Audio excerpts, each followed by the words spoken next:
찬미 예수님. 찬미 예수님. 네, 반갑습니다. 저는 예수의 이재호간 세모 신부입니다. 하느님의 크신 사랑과 은총으로 지난 7월 1일 서울 명동에서 사제 소품을 받았습니다. 이렇게 여러분들과 함께 특별히 이곳 강정에서 천미사를 봉헌하게 되어서 좋으신 하느님께 깊이 감사드립니다. 강정 생각하면 제 안에서 늘 어떤 복잡한 마음들이입니다. 양성과정 중인 수도생활, 유학생활을 핑계로 물리적으로 함께 하지 못하는 것에 대한 미안함, 그리고 대신 몸으로 살아주시는 분들에 대한 고마움 등등의 말로는 정확하게 표현하지 못하는 그런 느낌들입니다. 솔직히 말씀드리자면 그렇다고 마음으로 늘 함께 하지도 못했습니다. 제 앞가림하기 바쁘다는 핑계로 잊고 살다가, 아니 때로는 멀리서 소식 듣고 보는 것만으로도 답답해져서 바다 건너 있는 것을 핑계로 눈을 질끈 감아 일부러 잊고 살기도 했습니다. 그래서 서품 받자마자 출신문당에서 어제 천미사를 드리고 곧바로 오늘 이곳으로 내달려 왔습니다. 늦게 와서 죄송합니다.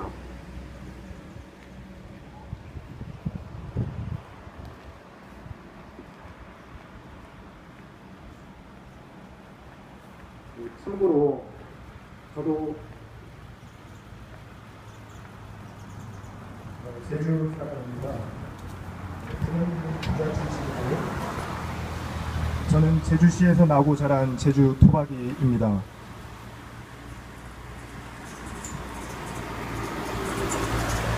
(10년) 전까지만 해도 이곳 강정이 이렇게 성지가 될 것이라고 생각해보지 못했습니다. 저에게 강정은 본당 복사단 아이들 데리고 여름에 물놀이를 왔던, 지금은 켄싱턴 리조트로 불리는 풍림 콘도가 있는 곳, 바다와 민물이 만나는 강정천이 있는 곳 정도일 뿐이었습니다. 자동차로도 자전거로도 걸어서도 제주도 일주를 숱하게 했습니다만, 강정은 제주도 안에 있는 평범한 그런 마을들 중 하나일 뿐이었습니다. 그랬던 강정이 그 사이 매일 아침 생명평화 100배가 진행되고, 길거리에서 매일 미사가 봉헌되고, 들려나오고 다시 걸어 들어가기에 무한 도전이 매일 반복되는, 보통 사람들의 상식으로는 도대체가 이해할 수 없는 일들이 일상적으로 일어나는 그런 특별한 곳이 되었습니다. 저로서는 신기할 따름입니다. 제가 머물렀던 아일랜드의 상식적인 보통 사람들에게 강정 이야기를 꺼내면 다들 공통되게 보이는 반응이 있었습니다. 요즘 아이들 표현으로 뜨악 내지는 헐 정도입니다. 이 지구상 유일한 분단 국가인 한반도 상황, 보통 사람들이 가장 비상식적이라고 생각하는 북한과의 관계를 감안하더라도, 그리고 종북 수사인 저의 윤색과 짧은 영어를 감안하더라도, 강정에 해군기지가 들어선 절차와 과정, 개인과 공동체의 기본권을 아주 가볍게 무시해버리는 국가안보 및 국책사업의 반민주성, 시민들에 대한 공권력의 폭력적인 대응 방식, 인권에 대한 바닥이 보이질 않는 감수성 등 대한민국 정부와 해군과 기업들이 상식인 양 행하고 있는 이 모든 것들이 서양 사람들이 가지고 있는 상식에는 어느 하나도 부합되지 않았던 모양입니다. 그들 중 몇몇이 간혹 저에게 되물을 때가 있었습니다. 지금 북한 이야기냐? 그들로서는 신기할 따름이었던 모양입니다. 오늘 전래의 독서들 속에서도 신기한 일들이 많이 등장합니다.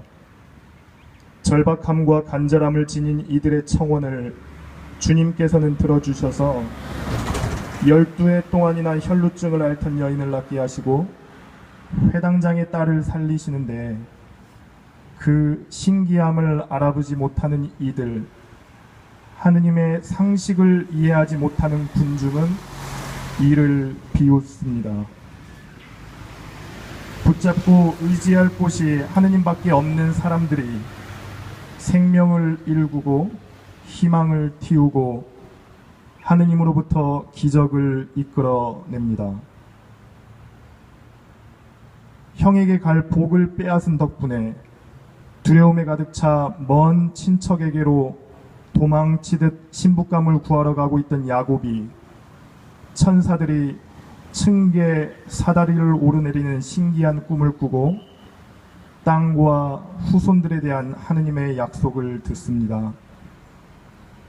의지할 곳이 하느님밖에 없는 영혼이 하느님의 현존을 체험하고 그곳을 하느님의 집 베텔이라고 이름 짓습니다. 저 또한 이곳 강정의 현존을 통해서 느끼고 있습니다. 자본의 논리, 정치의 논리, 세상의 논리에 의해 매일 깨지고 두들겨 맞고 실려가고 비웃음 당하지만, 여러분이 연대하고 있는 이곳은 진정 하느님의 집 베텔입니다. 왜냐하면 강정은 하느님을 잊고 하느님을 잃고 하느님 두려운 줄 모르고 살아가는 오늘의 세상, 특히 한국 사회에 무력하고 약한 하느님의 존재 방식을 아주 뚜렷하게 드러내는 층계 사다리와 같기 때문입니다. 무력함을 통해서 신기한 큰 일을 하시는 하느님을 신뢰하십시오. 그리고 기대하십시오. 의지할 곳이 국가도 군대도 기업도 아니고 그 무력하고 약한 하느님밖에 없는 가난한 우리들의 간절함과 절박함이 희망을 낳고 기적을 낳고 평화를 낳을 것입니다. 뒤틀린 상식과 전도된 가치를 아브라함과 이삭과 야곱의 하느님께서 어떻게 바로 잡으시는지 똑똑히 보게 될 것입니다. 좋으신 하느님께서 당신의 집인 이곳 강정을 어떻게 치유하시고 위로하시는지 여러분들께서 보게 될 것입니다. 아멘.